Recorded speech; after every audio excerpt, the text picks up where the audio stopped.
And welcome back to our Sportsnaut interview. And today we are joined by MLB reporter for USA Today, Gabe Lacques joins us.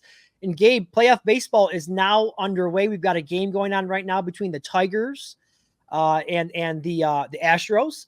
And we've got a lot going on here in the world of baseball. Let's break it down right now. I want to first start in the American League with the wild card rounds. I just mentioned Detroit is playing Houston right now, and then we have Baltimore, who will be playing Kansas City a little bit later on Tuesday. Which one of these series do you think, when you look at the matchups between these teams, which one do you think could be the most exciting and why? Well, it's a really interesting matchup here in Baltimore with game one. You're looking at Cole Reagans and Corbin Burns, both really kind of old school style aces. And the fact that the Orioles expended so much to get Corbin Burns in here to specifically to start a game like this. He's their opening day starter. He's their game one playoff starter as they try to get further than last year when they were 3-0 in the division series. Now they're a wild card, but it might not hurt them to kind of get their momentum back a little bit in the wild card series. But winning game one is just absolutely paramount. And the Royals will get back Vinny Pasquantino, left-handed power hitter, so that gives them three viable options in the lineup with Salvador Perez, Bobby Witt Jr., and Vinny there. So a better look for them, and I think that's going to be a really good series. And then the same thing over in the National League. You have the Mets playing the Brewers and the Braves playing the Padres. Which one of those series do you think could end up being real good? Man, it's so interesting with the way games 161 and 162 played out in the in the National League East there. So it's you're talking about two kind of bruised and battered teams getting to the next round, which is a little dangerous. You're running on adrenaline. You have no time to think. That can make for a dangerous team. I don't think the Braves will have the firepower to hang with the Padres, just because that was their lot in life already. They were clawing by with Gio Urshela and guys like that in the lineup with Austin Riley out, Ozzie Albies out until very recently, along with, of course, Ronald Acuna Jr. pretty much all season. So let's look to the other series. Really interesting. You got Luis Severino lined up for the Mets. Freddie Peralta trying to prove that in the absence of Corbin Burns, he can be a legitimate number one guy. So that immediately is a really interesting series. And I think that the Mets do have, they're in such a groove that I think they can give the Brewers trouble. I kind of lean toward the Brewers just because they're rested and they're at home. And it's a 3-game series, so the margins are pretty thin. But I think the Mets are definitely a very live dog there, even though they're coming in off really quite a 72 hours down there in Atlanta. Absolutely. What's your take on the layoff between the end of the regular season and the division series for the teams that were able to earn the top seeds in their leagues? Now, last year we saw the 1 and 2 seeds in the National League both lose, and the number 1 seed in the American League lose in the division round. Now, we all know the MLB has this new format for their playoffs. There's been some complaints on it in the last couple of years, but do you think there's anything to this? Is it an issue for these teams with the extended layoff? Yeah, I think it's been a little bit overblown simply because we're just looking at a 2-year sample. So you love to kind of get into these wild card teams that get hot and all that kind of thing. But it's I don't think rust necessarily has something to do with it. I think if you're given a choice of saying you can either win 3 games or 5 games to have to get to the LCS, you're going to pick 3 games every time. You're going to pick avoiding a round entirely and the chance to get eliminated. So I think as this playoff format continues and plays out more, you'll see a little bit different, different outcomes, and maybe that will even out just a little bit. But it's again, it is very interesting that you can kind of catch a groove in that wild card series. I'm very curious to see what year 3 of this sample will do, but I think a little bit too much has been made of the rust factor. Yeah. Yeah. Sometimes it reminds me of, if you think back to like the college basketball March Madness tournament, oftentimes you see some of those teams who get in through the play-in games, the last 4 in. Sometimes you see those teams with some success going a little bit deeper into tournament play. So who knows? But one of the teams I want to ask you about, the team in the National League, often we hear about the Dodgers and the Phillies in the National League. But I think the Padres are a team, when you look at some of the numbers, especially in the second half of the year for them, they were 43-20 after the All-Star break. They played as good as any team in baseball. Would you be at all surprised to see them make a deep run into the playoffs? I think they're going to go to the World Series. There I you don't go. want to overstate that too much, but the return of Fernando Tatis Jr. They've got a really solid lineup 1 through 7. Really dynamic. They can hit the ball out of the ballpark. They make contact. They're fast on the base paths. And then Jackson Merrill has just kind of reimagined what was possible for that guy. You think, okay, he's a rookie, whatnot, but incredibly clutch player, a very good hitter, undaunted by pretty much any situation. So it's no, I absolutely think they can they can get on a run. And interesting, they're holding back Dylan Cease until a potential Game 3 in the wild card, so lining them up for potentially Game 1 of a division series.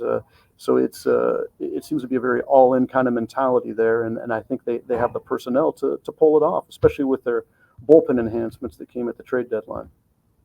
How about over in the American League with the Cleveland Guardians? Do you think they have enough offense to get through a division series?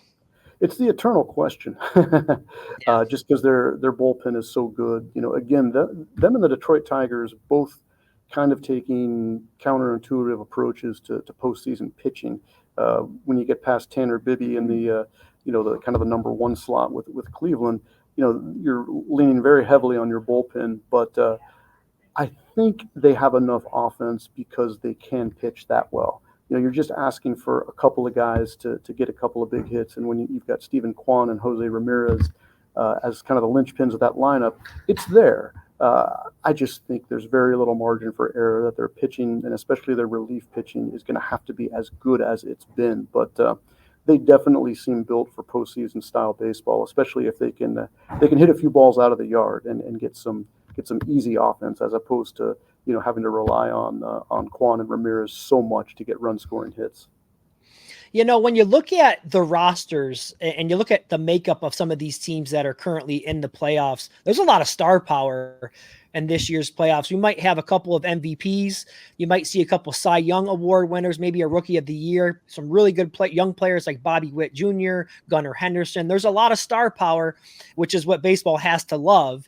But I want to ask you about the 2 biggest stars in the game right now, Shohei Ohtani in the National League and Aaron Judge in the American League. Now with Ohtani, this is his first taste of October baseball. We all know the incredible regular season he had with the 50-50 year.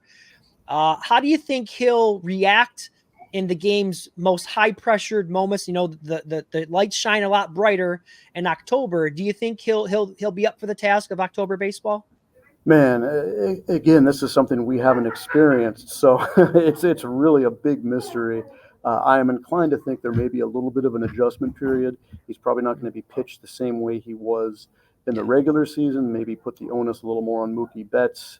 If Freddie Freeman's ankle comes back okay, Will Smith, make those guys beat you. At the same time, we've somewhat cast some doubts on Ohtani here and there, and he's always come through. He's always kind of defied the odds. He got bored with simply just being a hitter this year, so he decided to steal practically 60 bases. The man's energy seems limitless. His athleticism seems limitless. But this is definitely uncharted territory. And when you consider the struggles Freeman and Betts had in the division series last year at Arizona, I think getting out of the gate will be pretty paramount for the Dodgers, because if you allow, say a team like the Padres to steal a game off of them, then maybe those doubts creep in, and maybe the pressure mounts a little bit for a club that has so much committed financially and otherwise to going all the way to the World Series. So I think early, check and see how they react, check and see if they can, get the upper hand in their division series quickly, and then you can probably expect they're going to get on a pretty good run.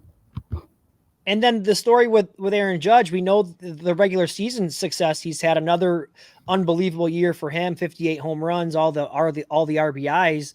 But this is a player who's batting .211 for his career in the playoffs. We know he has the 13 home runs, but he's not hitting them out in the playoffs at the same clip he does in the regular season. And the last time we saw Judge in the playoffs, that was 2022 when his team lost to the Astros in the American League Championship Series. He was 1 for 16 in that series. So is this the year that we'll see Judge get out of that slump? And which version of Judge do you think we'll see in this year's postseason?